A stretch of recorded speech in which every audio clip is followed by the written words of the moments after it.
और अब बात करते हैं सबसे बड़े दंगल की। तीसरे फेज के चुनाव का आज आखिरी दिन है और आज प्रचार के तेवर भी तीखे हैं। अखिलेश यादव के गढ़ में सीएम योगी गरजे। उन्होंने कहा कि हार सामने देख समाजवादी पार्टी आपा खो बैठी है। योगी ने कहा कि 10 मार्च के बाद उनका बुलडोजर एक बार फिर माफिया पर चलेगा। समाजवादी पार्टी के लोग आज बौखला गए हैं। कारोहल में अपनी करारी हार को देखते हुए वे अब आपा खो चुके हैं। प्रोफेसर एसपी सिंह बघेल पर हुआ हमला उनकी इस कायराना हरकत को प्रदर्शित करता है। समाजवादी कुनबे को विकास पसंद नहीं, उनके लिए सबका साथ और सिपाही खानदान का मात्र विकास, यही एकमात्र उनका नारा है, बाकी उनका कोई नारा नहीं। बेचारा शिवपाल जो प्रदेश का नेता था, कल उसको बैठने के लिए कुर्सी भी नहीं मिली। कैसे वहां कुर्सी नहीं मिली और वह मुंह लटकाए बैठा था। क्या दुर्गति थी उसकी। और वह दुर्गति देखते हुए मुझे तो कल बड़ा लग रहा था कि कहां ये प्रदेश भर में घूमता था, हजारों लोग उनके साथ जाते थे। नेताजी का प्रमुख सिपा सालार हुआ करता था और कल उस बेचारे को कुर्सी का हत्ता मिला बैठने के लिए, कुर्सी का हत्ता। हमने 5 साल के अंदर समाजवादी पार्टी के संरक्षण में पलने वाले पेशेवर गुंडे और अपराधियों के खिलाफ बिना किसी मान बनोबल के कार्रवाई की है। और मैं आपको आश्वासन देने के लिए आया हूं कि बुलडोजर को मरम्मत करने के लिए भेज दिया हूं। 10 मार्च के बाद जब ये फिर से चलना प्रारंभ होगा तो जिन लोगों में अभी ज्यादा गर्मी निकल रही है, भाइयों बहनों, ये गर्मी 10 मार्च के बाद अपने आप शांत हो जाएगी। तो तीसरे चरण का प्रचार खत्म होना है और उसे देखकर किस तरह से अखिलेश के गढ़ में सीएम योगी आदित्यनाथ ने किस तरह से गर्जना की है और समाजवादी पार्टी आपा खो बैठी, उन्होंने कहा है। प्रचंड बहुमत के साथ एक बार फिर से उत्तर प्रदेश के अंदर सरकार बनाएगी और इसलिए कानपुर वासियों का भी आह्वान करने के लिए मैं आया हूं। भाइयों बहनों, जब मैं कानपुर में भी आया हूं, मैं अभी थोड़ी देर पहले अहमदाबाद की एक न्यायालय के फैसले को पढ़ रहा था। अहमदाबाद में एक सीरियल ब्लास्ट हुआ थे, कई लोग मारे गए थे और भाइयों बहनों, उस सीरियल ब्लास्ट की घटना के लिए जो आतंकी जिम्मेदार थे उसमें आजमगढ़ के संजरपुर का भी एक आतंकवादी था। और इससे भी गंभीर बात है, उस आतंकवादी को आज वहां की माननीय न्यायालय ने मृत्युदंड की सजा दी है।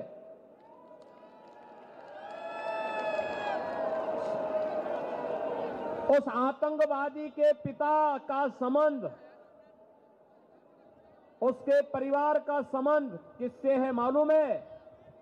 समाजवादी पार्टी से। अब अनुमान कर सकते हैं, आपको आतंकवादियों के प्रति संवेदना व्यक्त करने वाले, आतंकवादियों के हितचिंतक और उनके प्रति अपना सर्वस्व न्यौछावर करने वाले राजनीतिक दल को चाहिए चुनाव जिताना है या आपको सुरक्षा, सम्मान और स्वावलंबन की ओर ले जाने वाली भारतीय जनता पार्टी को। और यही आह्वान करने के लिए आज मैं आपके बीच आया हूं। भाइयों बहनों, 5 वर्ष पहले जब उत्तर प्रदेश विधानसभा का चुनाव हुआ था, तब आपने किदवई नगर से श्री महेश त्रिवेदी जी को उत्तर प्रदेश विधानसभा में चुनाव जिता करके भेजा। परिणाम था, प्रदेश में प्रचंड बहुमत की भारतीय जनता पार्टी की सरकार बनी। आपने देखा होगा 5 वर्ष के अंदर पूरे प्रदेश के अंदर कहीं कोई दंगा करने का दुस्साहस नहीं कर पाया। अगर छावनी से भी भारतीय जनता पार्टी का विधायक चुना गया होता तो कानपुर में भी कुछ लोग जो कभी कभी शरारत करते थे वह भी करने का साहस नहीं कर पाते।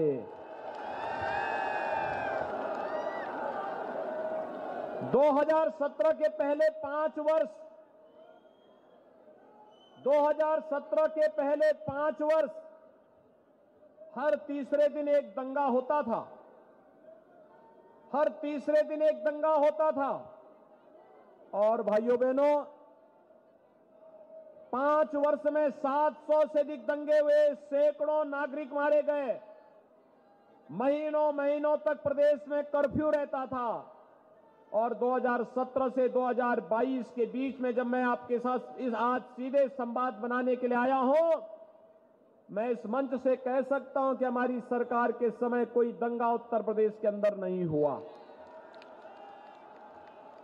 क्योंकि इन दंगाइयों को मालूम है कि आज के दिन पर दंगा करेंगे तो अगले 24 घंटे के अंदर किसी चौराहे पर उनके फोटो लग जाएंगी और अगले 24 घंटे के अंदर उनके घर में नोटिस पहुंच जाएगी वसूली की। भाइयों बहनों, उत्तर प्रदेश आज दंगा मुक्त है, भय मुक्त है, गुंडागर्दी से मुक्त है। और जिस प्रदेश से कभी व्यापारी पलायन करते थे, आज वहां पर प्रगति हो रही है और अपराधी उस प्रदेश से आज पलायन कर रहे हैं। ये नए भारत का नया उत्तर प्रदेश है। याद करिए 2017 में जब हमारी सरकार आई थी, हमारी सरकार ने 2 कार्य किए थे। पहला कार्य अन्नदाता किसानों और बेटियों के लिए समर्पित था। हमने हर थाने में एंटी रोमियो स्क्वाड का गठन किया था, बेटी को सुरक्षा प्रदान करने के लिए कि हर बेटी, प्रदेश की हर बेटी बिना भय के अपना स्कूल जा सके, अपनी कॉलेज जा सके, उसके सामने सुरक्षा का कोई संकट ना आने पाए, इसके लिए एक व्यवस्था हमारी सरकार ने किया था। और अवैध बूचड़खानों पर प्रतिबंध लगाते हुए हमारी सरकार ने 86 लाख किसानों का 36,000 करोड़ रुपए का कर्ज माफी का कार्यक्रम भी उत्तर प्रदेश के अंदर किया था।